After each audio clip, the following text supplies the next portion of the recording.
So yan, magandang gabi ngayon sa inyong lahat. So, tama na muna tayo dun sa car wash and auto services natin. So, dito muna tayo sa bahay, sa ating electronic shop. So, habang nagre-reforma tayo ng laptop, so yan, tirahin muna natin tong problemang binagay ng ating tropa na taga-Bulan. So yan, ngayong hapon, pumunta dito yung tropa natin at may dala siyang problema. So yan, ipapaayos niya daw to kasi sira daw. Ang instruction niya, may i-welding daw sa loob para magkaroon na, para mag-lock yung ano. Yan, yung ito. Hindi na nagkakak. So yan, may karga pa, nalimutan ko tanggalin yung ano, yung ano to, yung airsoft na dihangin. So ito yung instruction niya. Wag daw yung saksak to. So nalimot agad ako, pumutok agad ng mga 3 beses yon. So alisin muna natin to. So ang pinaka problema, hindi na to nagkakak dito, dapat mag-stay yan dyan. So wala akong kalam-alam sa ganito, so pag-aralan na lang natin. So yan, bungkalin na natin. So may idea naman ako sa pagbungkal ng totoong baril. So siguro naman pareho lang naman yung mechanism nito. Subukan natin. So yan, tingnan natin kung anong problema. So tanggalin muna natin. So ganito to, pareho ng totoong baril. So itapat lang yan dyan, tsaka iurong yung lock.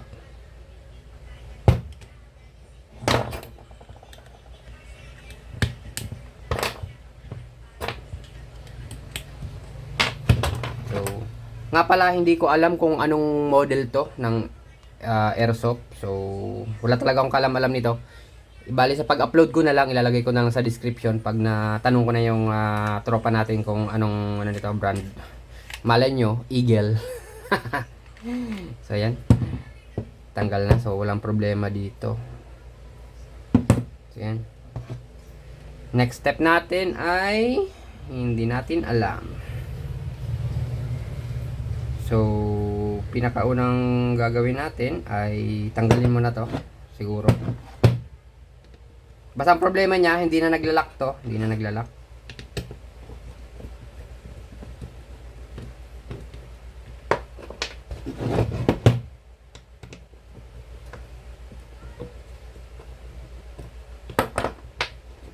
So, yan. So, yan. Alisin na natin muna to. So, ito, siguro naman to. Pag in-upload ko to, makikita mo to, tropa. Tangina ka. Binigyan mo na naman ako ng sakit ng ulo. So yan, hindi siya nagkakak. So ito yung, wag nyo akong pagtatawanan, yung mga expert sa ganito, wala akong kalam-alam kung ano mga tawag nito. So una natin gagawin is tatanggalin muna ata natin to. Kasi ito yung lever nitong, yan, ito yung lock nito. Tama. So tanggalin muna natin to.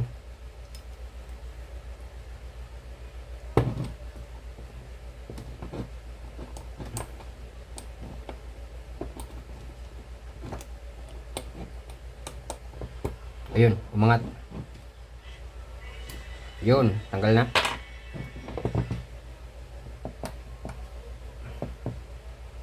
So yan, tanggalin natin to kasi baka mawala to, may spring to dito. So yan, tanggal na.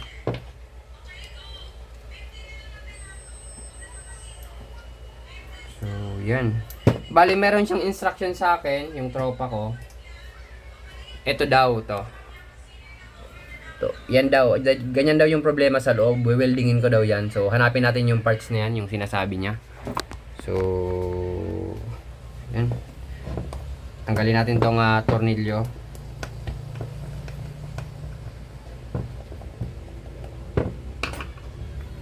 So shout out sa may-ari nito, Jan Mike Estreso. Yung wala nang magandang pasalubong sa akin lagi, puro problema na lang pag pumupunta dito sa bayan. So yeah. So yan.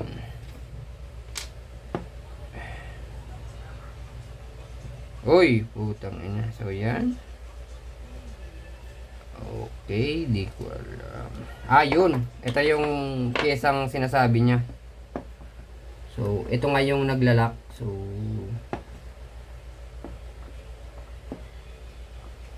Tropa, ito yung sinasabi mo. So yan, tingnan natin. Wala namang worn out na parts dito sa sinasabi mong pyesa. So, discovery natin kung bakit hindi siya naglalak. So yan. So yan, dapat yan. Pag kinasa mo ng ganyan, dapat maglalak. Oh, so ayan, naglalak naman pala siya. Ayan, naglalak naman siya. So, bakit kaya hindi siya chebereche? wait. I-discover natin kung bakit hindi siya kumakalang dyan once na nilock siya. So, yan. I-assemble muna natin ulit. So, yan.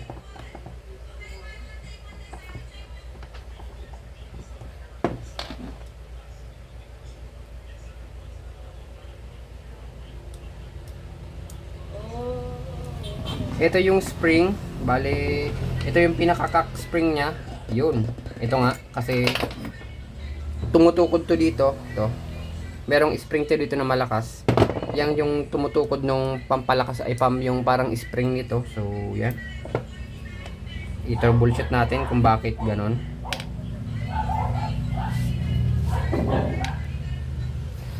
Bakit ka kaya hindi nagka-cock? Yan, so yan. Yun, dapat ganyan. Ayun! Parang nakita ko na yung problema. Eto. Mukhang niloloko tayo ng tropa natin, ha. Naisahan mo ako, tropa. Hindi ka nagsasabi ng totoo sa akin, ha. Siguro kung nakuha ko na yung pinaka-problema nito, siguro kung nilinisan ng tropa to, Hoy, dyan Mike, tangina mo, hindi ka na sa akin nagsasabi ng totoo. Dinisassemble siguro to ng tropa at saka pagbuo niya, doon niya nasira. Actually, hindi niya nasira, hindi niya lang nabuo ng maayos, may mali siya. Itong spring pala na to, yan, ito. Bago mo ipasok to dito, dapat nakakalang yan doon sa sinasabi niyang piyesang weldingin dapat. So yan, dapat nakapatong yan dyan. So yan, pag nakapatong na yan dyan, pag kinak natin yun, o yan, naglalak na. Yan, kita nyo, naglalak na agad. So yan, bali, binuo niya yan, at yan, na nakapasok sa ilalim, dapat dun siya sa ibabaw. Uy, tangin mo. Yun. Uy, pasok na. Yun. Dapat ganyan, dapat nakapatong yan dyan. So, kung hindi tayo nagkakamali, kung talagang totoong ayos na to, walang sira to, niloloko lang tayo ng tropa. Siya pala yung nakasira nito. So, yan, i-assemble na lang natin ng matuwid. So, yan. Pinagpawisan ako,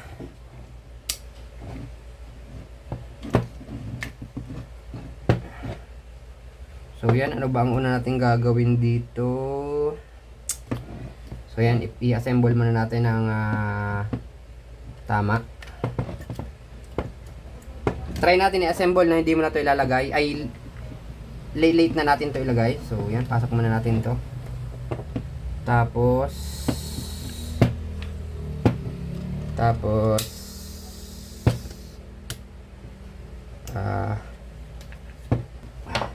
yun, pumasok na siya. So, hawakan nyo lang muna dito na mabuti.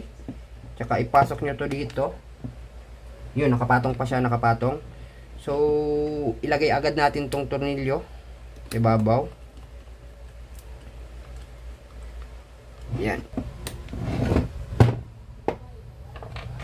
Pinapawisan na ako.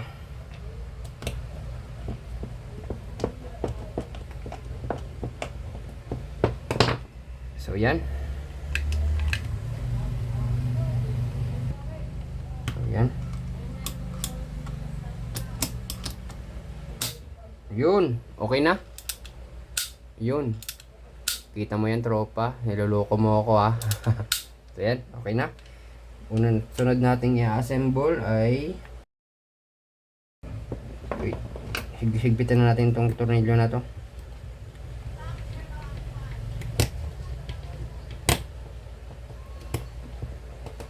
So, yan.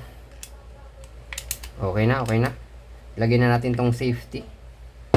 So, lagay natin tong...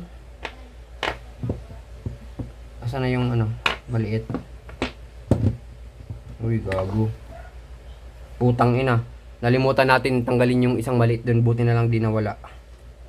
So, yan. Tingnan nyo.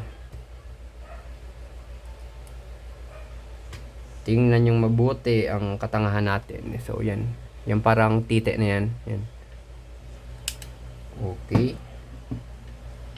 I-lock na natin. So,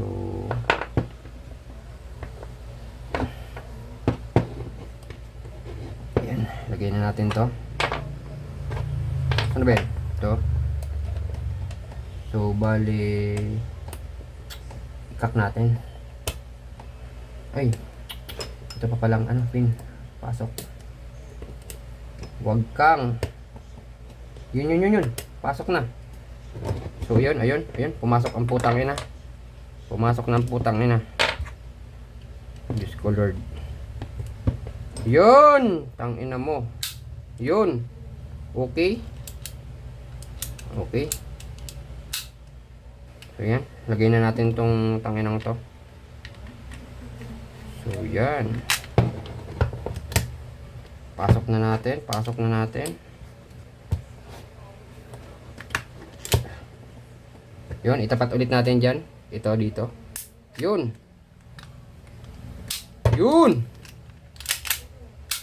Okay.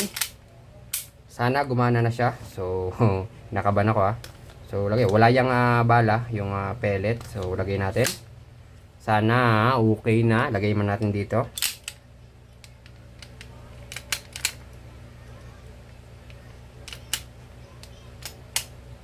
Yun. Okay. The moment of truth. Fire natin. Fire. Yun. Okay na. So, nakalock agad siya. Sorry tropa, gagamitin muna natin yung karga mo pang testing. Sabi mo naman, pwede natin yung gamitin pang testing. So, yan. Isa pa. Yun. Jan Mike Estreso. Yan, niloloko mo ako Welding ng mukha mo Yun. Isa pa, ubusin natin yung hangin ni tropa para may gastos naman siya.